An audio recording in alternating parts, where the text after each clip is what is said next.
Hey everybody, today we're looking at a few verses from the song that take us back to the garden and creation. Ah, you are beautiful, my beloved, truly lovely. Our bed is green, the beams of our house are cedar, our rafters are pine. I am my beloved's, and he is mine.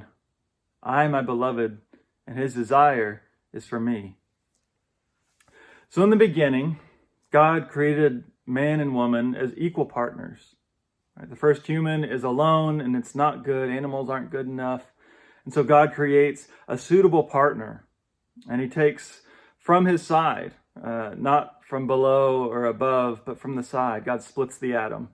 And so then Adam in turn celebrates the similarity between him and the woman. They are naked and they're not ashamed. But then comes sin, and sin introduces division.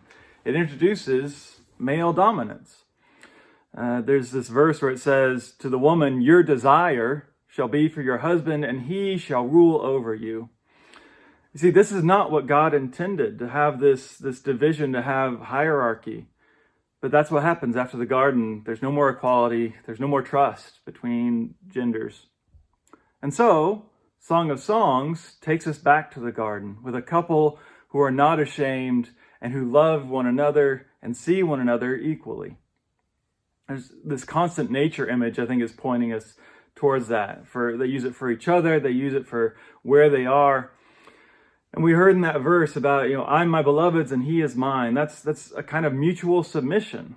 The idea of a woman belonging to a man, well, of course, that's what they would have assumed in their day. And sometimes people still do. But to say that the man belongs to her too, that's groundbreaking. And then when she says his desire is for me, that's directly reversing that curse from Genesis 3. That specific word for desire, it's the same one used back in that early chapter, and it's not the common word that's used. It only shows up a few times in Scripture, so it's very intentional. Usually it's a negative thing, but here I think it's this idea of what used to be dominance and hierarchy. Now we desire each other fully. And so we see that in godly romantic love, the divisive curse of sin is overcome with equality. The bedroom becomes the Garden of Eden. We reclaim what God originally intended for humanity. So today, are we trying to maintain the divisions caused by sin between the genders?